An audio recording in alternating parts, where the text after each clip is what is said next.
Jean Bennett Ramsey est né le 6 août 1990 à Atlanta, en Géorgie, dans une famille aisée. Son père, John Ramsey, était un homme d'affaires prospère à la tête d'une société informatique, et sa mère, Patsy Ramsey, ancienne reine de beauté, consacrait beaucoup de temps à organiser et encourager la participation de Jean Bennett à des concours de beauté pour enfants. Jean Bennett était une petite fille blonde et pétillante, régulièrement vue en robe de princesse ou en costume flamboyant lors de ses concours, où elle remportait souvent des prix. La famille Ramsey vivait à Boulder, au Colorado, dans une grande maison de style Tudor. Ils étaient connus pour mener une vie confortable, mais sans incident majeur. Le frère aîné de Jean Bennett, Burke Ramsey, était âgé de 9 ans au moment de la tragédie. Le 25 décembre 1987, la famille Ramsey fêtait Noël à la maison après avoir assisté à des événements festifs dans la journée. Ils étaient supposés partir en voyage le lendemain matin pour rejoindre leur maison de vacances dans le Michigan. Selon les déclarations des parents, après une soirée agréable, Jean Bennett fut couché dans sa chambre vers 21h30. Mais le matin du 26 décembre, tout bascula. Vers 5h30, Patsy Ramsey, en descendant les escaliers pour préparer la maison pour leur départ, trouva une lettre de rançon de 2 pages et demie sur les escaliers. Cette lettre indiquait que Jean Bennett avait été enlevé et demandait une rançon de 118 000 $, une somme très spécifique, correspondant presque exactement au bonus annuel que John Ramsey avait reçu de son entreprise cette année-là. Paniquée, Patsy appela immédiatement la police, à 5h52. L'appel au 911, rempli d'émotion, fit démarrer une enquête qui allait devenir l'un des mystères criminels les plus troublants de l'histoire moderne. Lorsque les policiers arrivèrent à la maison des Ramsey, ils entreprirent une fouille superficielle de la propriété, mais ne trouvèrent aucune trace de Jean Bennett.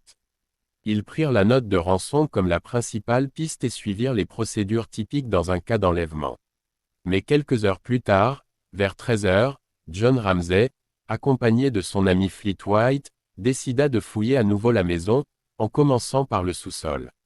C'est là qu'ils firent la macabre découverte: le corps sans vie de Jean Bennett, enveloppé dans une couverture blanche, était caché dans une petite pièce de la cave, fermée à clé. Jean Bennett avait du ruban adhésif gris collé sur la bouche, un cordon de nylon attaché à ses poignets et un autre enroulé autour de son cou. Un manche de brosse cassé semblait avoir été utilisé pour serrer la corde autour de son cou, un procédé connu sous le nom de garrot. L'autopsie ultérieure révéla que la cause de la mort était une strangulation et un traumatisme crânien. Malgré la découverte du corps, la question de l'enlèvement restait en suspens. Les circonstances du meurtre semblaient ne pas coller aux détails typiques d'un enlèvement suivi d'un meurtre. Dès le début, l'enquête policière fut entachée d'erreurs. La scène de crime avait été contaminée par les allées et venues des policiers, des amis de la famille et des voisins qui étaient venus soutenir les Ramsey.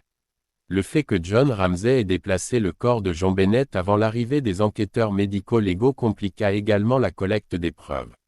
L'aspect étrange de la note de rançon attira immédiatement l'attention des enquêteurs. La longueur inhabituelle de la lettre, écrite à la main, semblait incohérente avec un enlèvement classique. De plus, le papier utilisé pour écrire la note provenait d'un bloc-notes trouvé dans la maison des Ramsey, et il fut plus tard révélé que le stylo utilisé appartenait également à la famille. La note était remplie de formulations inhabituelles, comme si quelqu'un essayait de copier un modèle de rançon vu dans des films.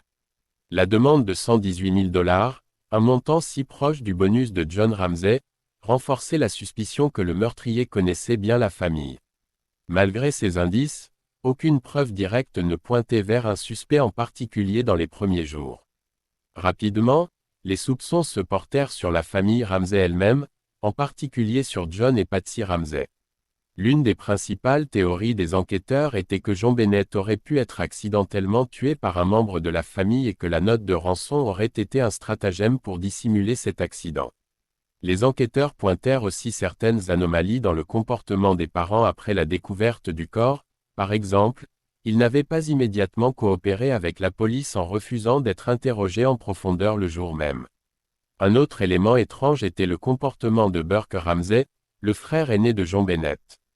Des rumeurs circulèrent selon lesquelles Burke, qui avait 9 ans à l'époque, aurait pu être impliqué dans la mort accidentelle de sa sœur et que les parents auraient couvert cette implication. Burke fut également interrogé, mais aucune preuve tangible ne le relia au crime. En 1998, des tests ADN furent effectués sur des traces de peau retrouvées sous les ongles de John Bennett et sur son sous-vêtement. Ces tests n'ont pas pu être reliés à la famille Ramsey, mais ils n'ont pas non plus permis d'identifier de suspects extérieurs. Malgré la présence de ce matériel génétique, il fut impossible de déterminer s'il appartenait à l'assassin ou s'il provenait d'une contamination accidentelle. Au fil des années, l'enquête continua de stagner, malgré les efforts pour rouvrir le dossier à plusieurs reprises. De nombreuses personnes furent interrogées, des théories développées, mais aucun coupable ne fut clairement identifié. En 2008, après un nouveau test ADN, la famille Ramsey fut officiellement innocentée par le bureau du procureur du district du Colorado. Plusieurs théories entourent la mort de John Bennett Ramsey, et de nombreux suspects potentiels ont été envisagés. La théorie de l'intrus, certains pensent qu'un intrus aurait pénétré dans la maison des Ramsey et aurait assassiné John Bennett. Cette théorie est renforcée par le fait qu'une fenêtre du sous-sol était ouverte, laissant supposer qu'un cambrioleur aurait pu entrer. Cependant, il n'y avait aucune preuve physique tangible d'une entrée forcée. La théorie familiale, comme mentionné, certains enquêteurs ont longtemps suspecté que la famille Ramsey elle-même soit impliquée. La note de rançon, rédigée avec du matériel trouvé dans la maison, ainsi que la connaissance intime du bonus de John Ramsey, semble indiquer que le meurtrier connaissait bien la famille. John Mark Carr, en 2006, un homme nommé John Mark Carr, un enseignant américain vivant en Thaïlande, prétendit avoir tué John Bennett. Cependant, les tests ADN prouvèrent rapidement qu'il n'était pas l'auteur du crime. Son aveu fut plus tard considéré comme une tentative de gagner de l'attention médiatique. Aujourd'hui, près de 3 décennies après l'assassinat de John Bennett, l'affaire reste non résolue. Les théories abondent, mais aucune ne fournit de réponse définitive.